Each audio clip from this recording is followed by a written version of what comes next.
Have you analyzed Elis M&A in the past? Are you interested in the textile service industry, especially in Europe and Latin America? Then this video is for you. Hi, my name is Christian Wurzelball. I support the textile service industry with management training, know-how in Textile Service 4.0 and practical hints that you can implement right away. 2 weeks ago I made an analysis about Elis, and I published also videos about this analysis already.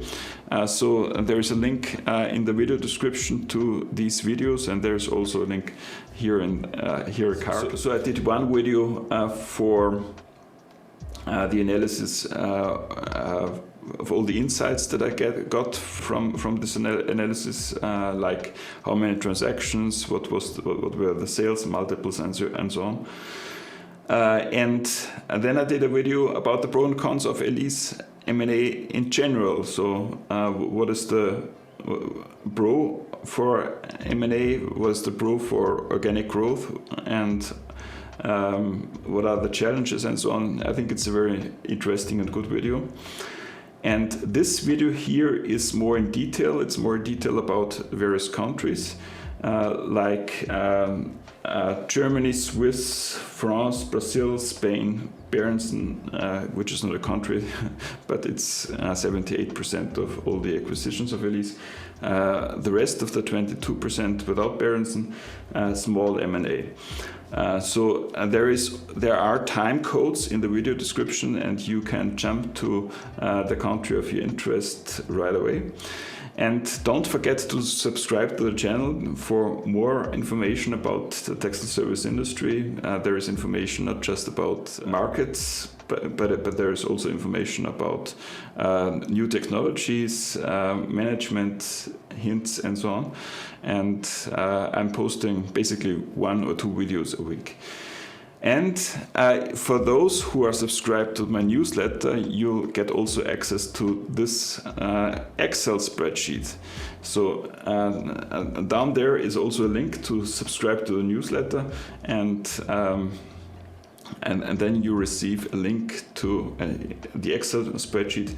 And yeah, it took me 15 hours or so to compile this data, so it's exclusively for subscribers. Yeah, now to the various countries. Let's start first with Germany. So Germany is on the one hand M&A activity of Elis, and also they bought quite some revenue from Berendsen in Germany.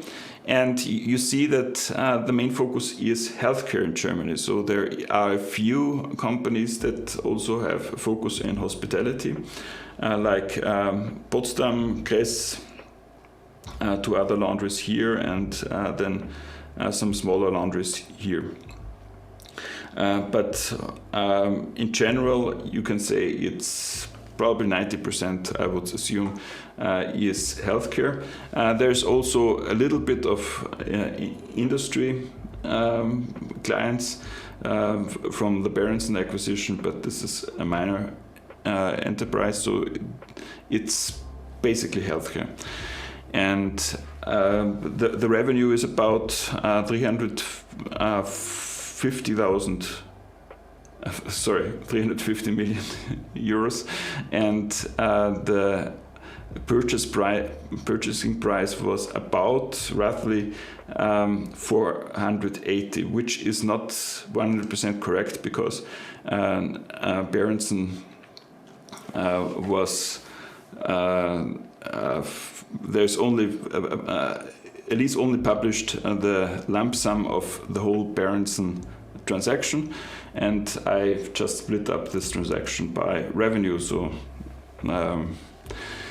it might make some sense in the case of Germany, but it might also be too high in this case. Yeah, so that's the multiple here. And Berendsen is basically a market leader in Germany regarding healthcare, and they are in the other sectors, not really a big player, so it's probably they're number 10 or something in industry and in hospitality. Yeah. Then the next country is Swiss. So Switzerland is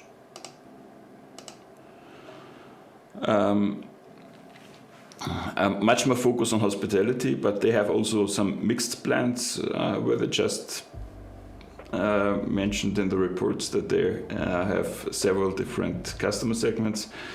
And there is a little bit of pest control and a little bit of healthcare, but I would assume that most of the revenue is in hospitality.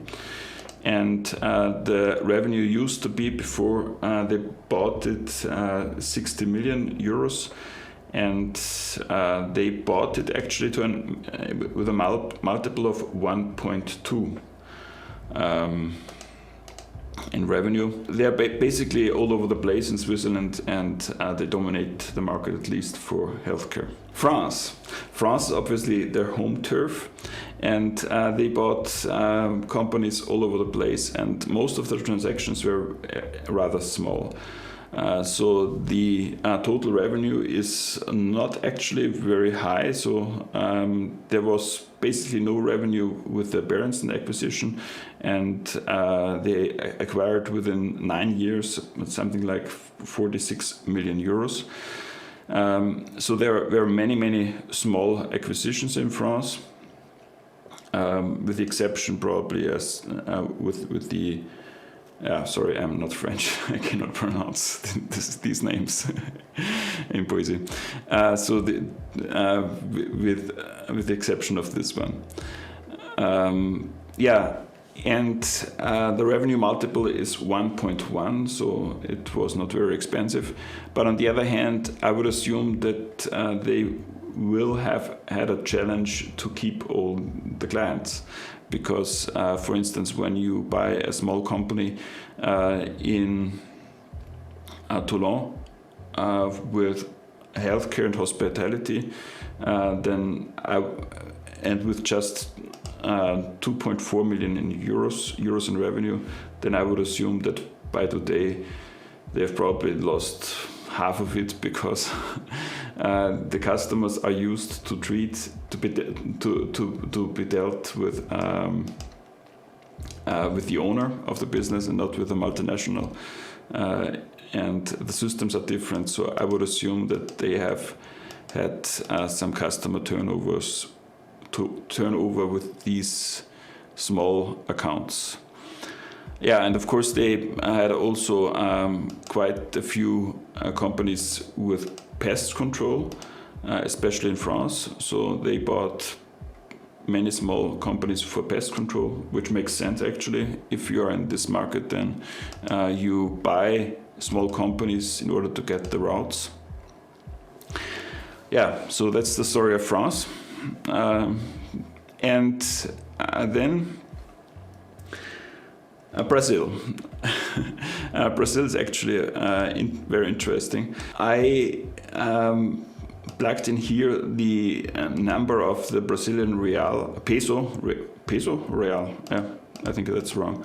At the time of the transaction. So this is the exchange rate at this time. So it used to be 3 real for 1 euro, and now we are at 6.7. So they did some major acquisitions. Actually, the most acquisitions when the real was between 3 and 4. Sorry, the euro was between 3 and 4 real, and therefore this number here is actually the transaction. Is the revenue that they bought to the current exchange rate. And here you see the revenue at the time of purchase in euros, and here you see the revenue at today's exchange rate. So they lost basically, because of the real, about 46% of the value of the companies. And even if you consider even if you take the revenue that they bought at the time of purchase, the sales multiple is incredibly high. So they bought the companies with a multiple of 2.3, and of course if you compare the sales price, the purchasing price, with the sales to current valuation, then it's even worse. So actually, my personal opinion is that they have fallen into a trap that you buy with very cheap euro financing companies in Latin America, and so this is ridiculous, actually, my point of view. And you see that their main focus here is healthcare and industry. So Elis has a focus in each country, more or less, probably with the exception of France.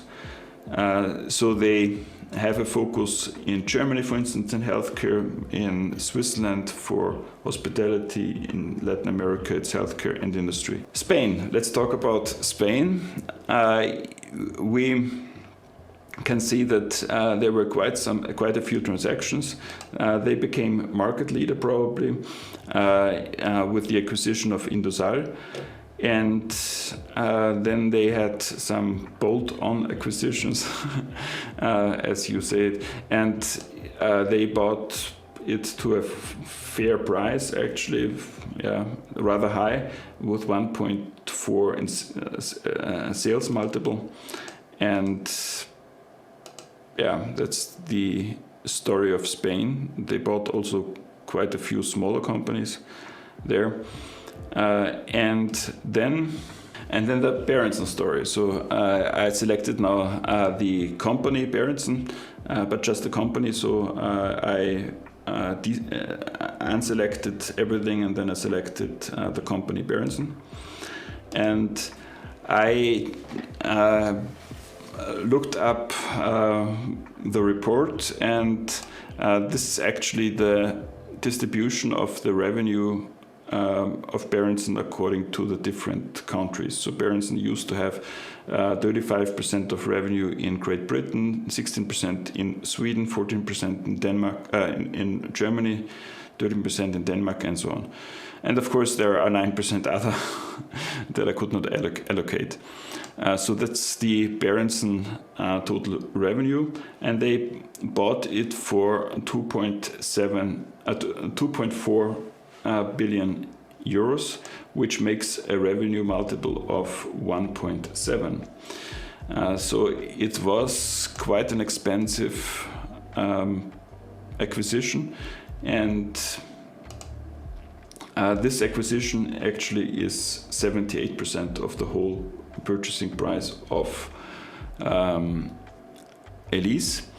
And this is, at least to my knowledge, the focus of the former Berendsen plants in the respective countries. So you have Great Britain,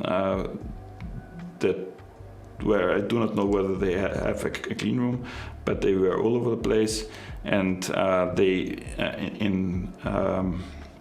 in Sweden, for instance, they do not have really healthcare, but they have a clean room, for instance. So that's not perfect. It was my knowledge, so if you have, if you see it differently, if you have more inside knowledge, then it's fine. You can also post in the comments here. And when I now do the opposite and select everything except Berendsen,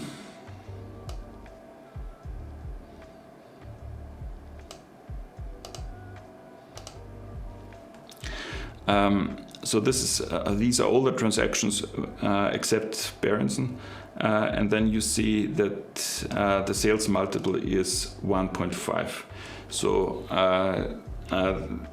actually the Berendsen acquisition was on average the highest priced acquisition, at least in terms of sales multiple.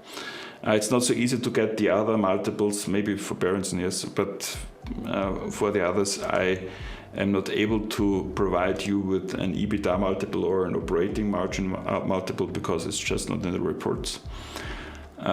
So please bear with me. This is not my preferred multiple.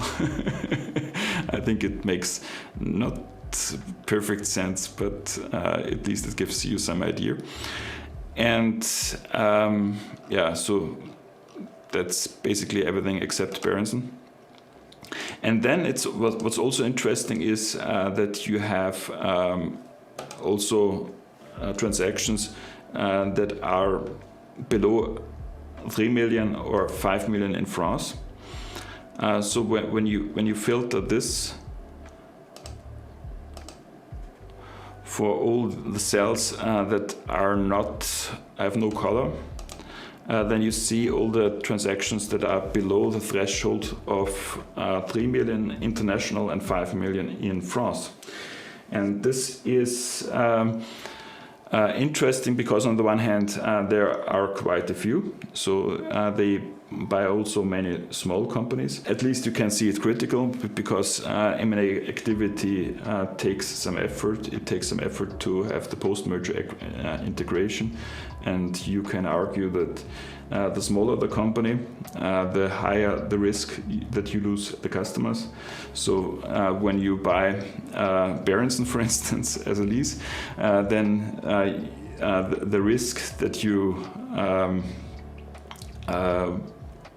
turnover or your customers is not so high because the customers are already used to having a multinational as a supplier. But when you buy a small laundry with, I don't know, 2 million in revenue, then it's very easy to lose half of revenue or even more.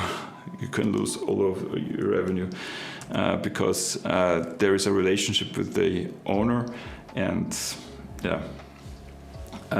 In any case, there are 41 transactions here, and